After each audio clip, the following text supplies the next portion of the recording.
اللہ اللہ کہنا ہے جب اللہ۔ الحمد للہ وسلام علی عبادہ الذین اصطفیٰ، اما بعد۔ دوستو اور بھائیو، الحمدللہ پہلا عشرہ رحمت کا ختم ہو رہا ہے۔ 10 تراویح پوری ہو چکی ہے، 9 روزے ہو گئے اور قرآن پاک میں سے 11 پارے ہو گئے۔ اللہ تبارک و تعالیٰ اپنے فضل سے قبول فرمائے۔ آگے آنے والا جو مغفرت کا عشرہ ہے، اللہ تبارک و تعالیٰ اس کی قدر کی توفیق عطا فرمائے۔ کل بتایا سورہ انفال اور توبہ مضمون کے اعتبار سے یکساں ہے، لیکن توبہ کو اس لیے الگ کر دیا۔ بظاہر پورے سورہ توبہ میں جو ایک پارے کی ہے، منافقین پر اللہ تبارک و تعالیٰ کا بے حد غصہ صرف اسی پارے میں اللہ تبارک و تعالیٰ کا بہت زیادہ غصہ ہوا ہے منافقوں کے اوپر، اور منافقین کی ایک ایک چیز کو اللہ تعالیٰ نے کھول کھول کر بتایا۔ تبوک کا موقع آیا، 750 کلومیٹر ہے مدینہ منورہ سے تبوک۔ گرمی کا موسم، ایسے ہی مئی کا مہینہ، سوچ کر دیکھیں اپریل مئی کے مہینے میں وہ بھی عرب کی تپتی ہوئی ریت، صحابہ کا قافلہ نکل رہا ہے، تقریباً 12,000 صحابہ تھے۔ فتح مکہ میں 10,000 تھے، تبوک اس کے بعد اس میں 12,000 صحابہ تھے، اور ریشن کی بڑی تنگی بھی تھی۔ اسی پارے میں دوسری رکعت میں اللہ تبارک و تعالیٰ نے بتایا بہت تنگی کا لشکر تھا یہ۔ بہرحال خدا خدا کر کے واپس آئے۔ جانے سے پہلے منافقین معمولی بہانہ آ کر نبی علیہ السلام کو سناتے اور اجازت لیتے،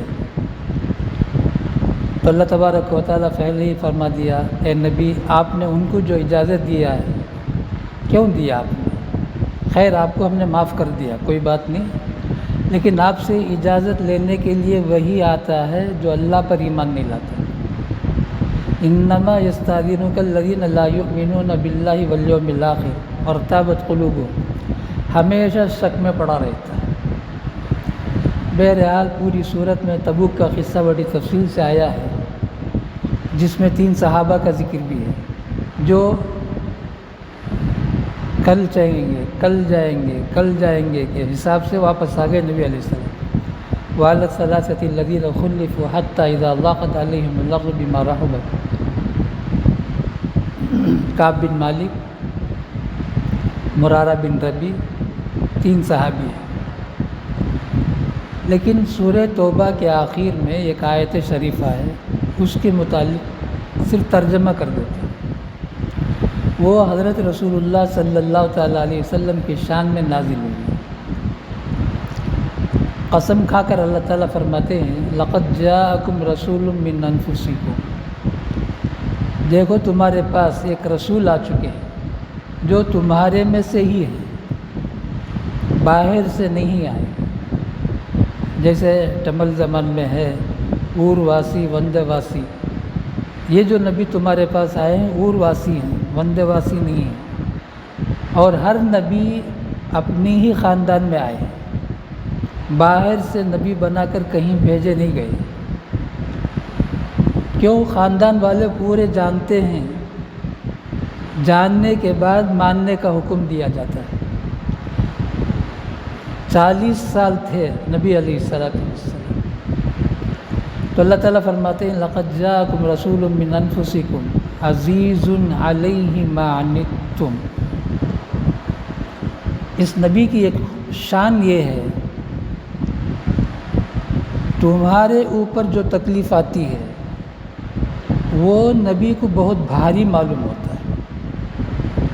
انہیں قیامت تک کے آنے والے انسانوں کو جو جو تکلیف آ سکتی تھی اس سب کے لیے اللہ کے رسول صلی اللہ تعالیٰ علیہ وسلم نے ڈیم بنا دیے. ڈیم جانتے ہیں آپ لوگ، یعنی ایسی نبی علیہ السلام نے طریقۂ زندگی سکھایا، اگر کوئی اسے اپنا لے گا تو کوئی تکلیف اسے نہیں آئے گی. اتنی مثالیں. آج سائنس ڈاکٹر سب بولتے یہ ایسا کرو وہ کرو، نبی علیہ السلام پہلے ہی سب بتا چکے. عزیز علیہ ما عنتم حریص علیکم، اور تم پر حریص ہیں، حرص ہے تم سے. کس بات کا؟ کہ تم سب جنت میں جاؤ. نبی علیہ السلام نے فرمایا میری مثال اس آدمی کی طرح ہے، ایک گڑھے میں آگ جل رہی ہو، میں وہاں کنارے کھڑا ہوں، لوگ ہیں کہ بھاگ بھاگ کے اس گڑھے میں گرنے جا رہے ہیں اور میں دونوں ہاتھوں سے کھینچ کھینچ کے چھوڑتا ہوں. حریص علیکم، یعنی نبی علیہ السلام کی خواہش ہے میری امت کا ایک فرد بھی جہنم میں نہ جائے. اس کے لیے 23 سالہ جن کے لیے پوری دنیا اللہ نے بنایا، ایک دن بھی سکون کا سانس نہیں لیا. آخرت کو سفر کرنے سے ایک دن پہلے قرآن میں اس کا ذکر فرمایا. وہ دن نبی علیہ السلام کو خوشی کا دن تھا، بالکل آخری سے ایک دن پہلے، یعنی پیر کے دن رخصتی ہے. اتوار کی فجر کو نبی علیہ السلام پردہ ہٹا کر صحابہ کو دیکھ رہے ہیں، خوش ہو رہے ہیں.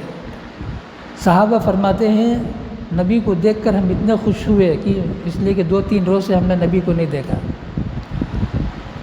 قریب تھا کہ ہم نماز توڑ دیں. اس وقت نبی علیہ السلام کو بے حد خوشی تھی صحابہ کی جماعت کو دیکھ کر.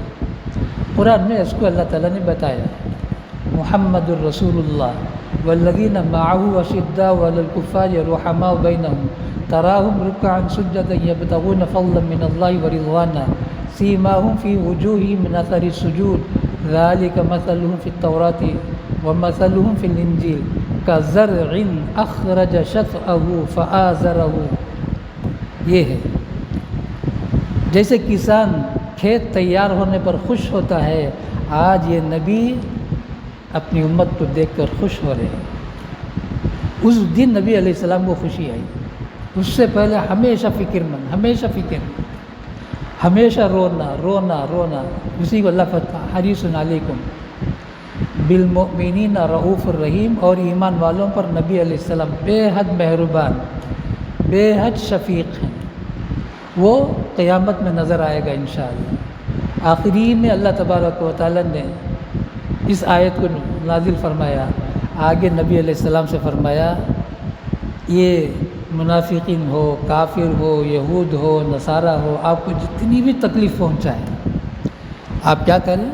فقل حسبی اللہ، آپ کہیں اللہ میرے لیے کافی. فجر کے بعد، مغرب کے بعد نبی علیہ السلام نے 7 مرتبہ پڑھنے کو فرمایا. یہ فقل حسبی اللہ لا الہ الا هو علیہ توکلت وہو رب العرش العظیم. جس دن وہ حدیث سنا ہوں اس زمانے سے آج تک بھی الحمدللہ کبھی ناغہ نہیں ہوتا ہے. یہ فجر کے بعد اور مغرب کے بعد حسبی اللہ لا الہ الا هو علیہ توکلت وہو رب العرش العظیم. یاد تو ہے یا نیت یاد کر لو، یاد کر کے اس کو پڑھنے کی عادت ڈالو. نبی علیہ السلام کی ایک ایک بات پر زندگی میں لانا ہمارے لیے ضروری ہے. جیسے کھانا پینا، ہوا پانی ضروری ہے، اس سے بڑھ کر نبی علیہ السلام کی زندگی ہماری زندگی میں لانے کی ہمیں ضرورت ہے. اللہ تعالی ہمیں توفیق عطا فرمائے. سبحان اللہ و بحمدہ، سبحانک اللہم و بحمدک، نشہد ان لا الہ الا انت، نستغفرک و نتوب الیک.